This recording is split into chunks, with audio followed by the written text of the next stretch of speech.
Hey guys, I'm Jen Charté, and I want to welcome you to my new podcast called Path to Profit. On Path to Profit, we're going to be talking not just about sales and strategies, but really digging into the systems that create results. If you're an online business owner who's tired of inconsistent sales or feeling like your efforts really aren't paying off, you are definitely in the right place. So, today we're going to start off with the basics. What is marketing? As you know, there are no sales without marketing. So before we talk about how to drive more consistent sales, we of course have to make sure that you are clear about what marketing is and how it works. So let's hop right into it. So by definition, marketing is the act of promoting your products and services. Sounds really simple, I know, right? Well, here's the thing. Most people get marketing all wrong. They think marketing is just posting pretty pictures on Instagram, or they even believe that there's some magical number of times that they need to promote their products and services to see results. Well, the spoiler here is that that's not how this works. Marketing isn't a one size fits all activity. It's not about copying what you see someone else doing. And it's also not about finding the right number of times or right times of day. You'll learn that down the line for your business in particular. It's really about creating a system that works for your business and your business in particular. And here's the most important thing. I want you to take this away from today's episode because if you can get clear about this, then you'll have a little bit of smooth sailing. Marketing basically creates a pool of people for you to sell to, plain and simply. The more marketing you do, the more people you reach. And the more people you reach, the more opportunities you have to make sales. It really is that simple. So I know there's a lot of people on the internet that will tell you don't post more than this number of times per day or per week, or they'll tell you only post in your stories this number of times, blah, blah, blah, blah, blah. I'm here to tell you that simply put, marketing creates a pool of people to sell to. And so when you put a cap on your marketing, you're also putting a cap on your sales as well. Okay. So let's keep going. If you're running an online business, I want to remind you of this very important thing. You are a marketer by default. I know you didn't sign up to be a marketer. You didn't sign up to be really anything other than the owner of a business, but by proximity, you have to be a lot of other things. You have to wear a lot of hats in your business. So your job isn't just to create new services or, offer new products and upload them to a website. You have to be actively studying and paying attention to all of the things that are happening marketing wise around you. And really more importantly, you have to be practicing marketing. And here's the part that nobody wants to hear. You have to learn from your mistakes in marketing. You're going to make mistakes and nobody wants to. But in all actuality, the mistakes are necessary for you to grow because improving your marketing is also improving your sales at the end of the day. However, if you ignore your marketing, you're also technically speaking ignoring your sales, okay? So if you've ever found yourself saying I hate marketing or I hate content creation or I don't have time to post, I don't have time to send an email, I don't have time to run ads, I don't have money for ads, so on and so forth, you're already holding your business back.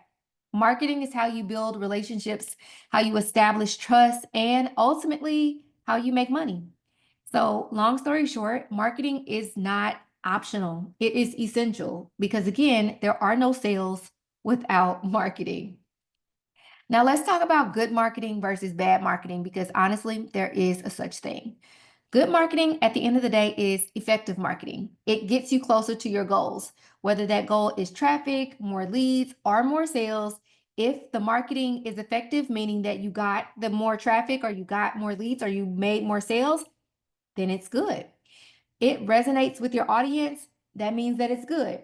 It builds positive associations with your brand, that means it's good. And most importantly, it creates long term results. You're building something sustainable, and that's really what the key to business is. Is it sustainable? Is it repeatable?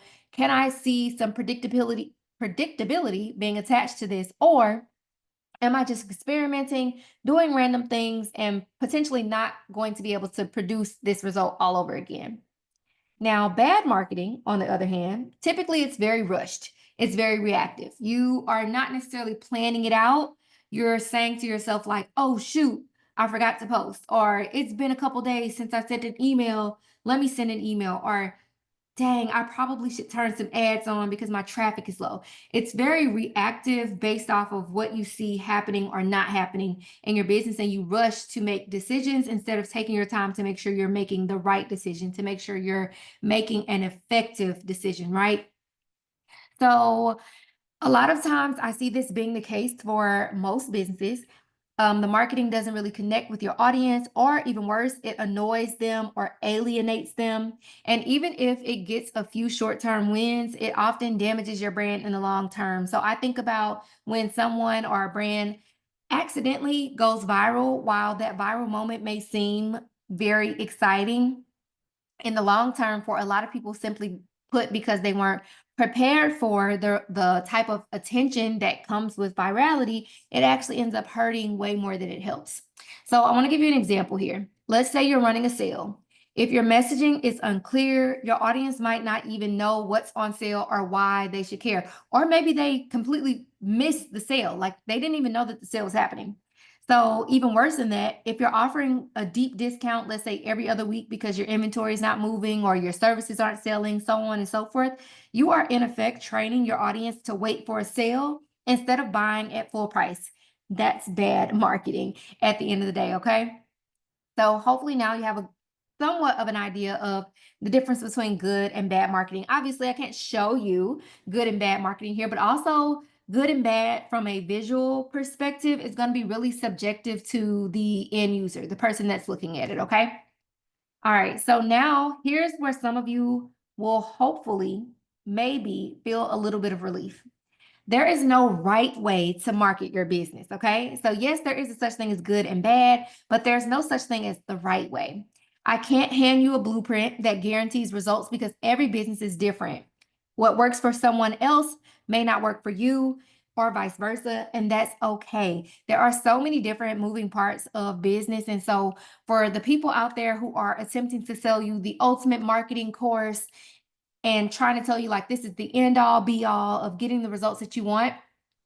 I know the word scam gets thrown around a lot, but honestly, truly, that is the example or the definition of a scam, because no one can give you a clear-cut blueprint without having context about what you do, what you sell, what you offer, who you're offering it to, so on and so forth, okay?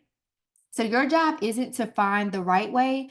Your job is really to experiment. You want to test different strategies and see what works for your audience and your products in particular. But the most important thing here is that you have to pay attention to the data and be willing to tweak your approach, and really like be willing to pivot and shift if necessary. And also you got to be willing to pick it back up and try again, like our good girl Aaliyah would say, right? I find that so many people get disappointed in the results or lack thereof when they take a action in their business, and instead of them analyzing what happened, whether good or bad, and then saying, okay, how can I do better, they decide, oh, I'm gonna quit, or I'm gonna take an extended break and see if I can get it right. Okay, don't do that. So let me be clear, not every experiment is going to work. It's just like in, science class back in the day when we were in school. Some experiments are a complete and utter bust at the end of the day, right? So in business, experiments are going to fail. Some campaigns are obviously going to flop. There's going to be inventory that doesn't sell, so on and so forth. Some of your ads are not going to convert. Some of your email subject lines will absolutely get ignored. But every single one of those failures is a lesson. And the faster you embrace this mindset, the faster you will grow. I promise you. Okay. So here's another piece of the puzzle people often forget. Marketing is part of your customer's experience. Or your job is to provide an overall experience that not only attracts, but also nurtures and then ultimately converts someone into becoming a customer or a client. So every email that they open, every Instagram post that they like, every time they visit your website, all of that is all a part of how they experience your brand. So if you want your marketing to work, you need to think about it from their perspective, not just your perspective at the end of the day. Ask yourself questions like, am I adding value? Am I solving a problem? Am I answering questions that they likely have by way of my marketing, my messaging, and things of that nature? Am I making it easy for them to buy from me at the end of the day? If not, you need to reevaluate, go back to the drawing board, make whatever necessary changes need to be made so that you can create more opportunity for you to make more money. Okay. So let's take a second to recap. Hopefully, you made it to the end of this episode. It wasn't too long, not too bad, right? So, first things first, remember this very, very important key point. Marketing is how you create a pool of people to sell to. It's the engine that drives your sales. So, if you are not marketing, you are not selling at the end of the day. You can't make sales without marketing. You need people to sell to. So, if you're not constantly marketing, you should not be constantly selling. Okay. Second point, good marketing is going to resonate with your audience and create long-term results. Bad marketing is going to damage your brand, even if it gives you a short-term result in the long run, or it should impact your business in the long run. The third key point here, there's no single right way to market your business. Your job is to experiment and learn. And really, more importantly, I want to give you permission to have some fun. Like, loosen up your collar, unbutton that top button, friend. Okay. We did not start these businesses to be stressed out. We started businesses for freedom. You don't have a boss. Okay. You can pick it back up and try it again if you would like. So, experiment and continue to learn and have some fun. And finally, the fourth point, your marketing is part of your customer's experience. So make every touch point count. Okay. So if this episode made you think about marketing different, then I feel like I've done my job today. I think I deserve a pat on the back. I hope that you feel a little bit more clear and also a little bit more confident moving forward in your marketing. And of course, if you'd like to dive a little bit deeper into strategies that work for your business in particular, you know where to find me on the internet. Hit me up on Instagram at Jan Charté, or head over to theboutiqueacademy.com where you can learn more about our signature program, E-commerce Profit Plan, where I teach, and my 4 co-coaches, where we teach our students how to build a marketing system that drives consistent sales. So you can check it out again at theboutiqueacademy.com/EPP. Okay. So next week, we're going to be breaking down the number one mistake business owners make when it comes to marketing. And no, it is not what you think. So make sure you subscribe, save this podcast to your favorite podcast network, and make sure that you don't miss it. And I will chat with you guys next time.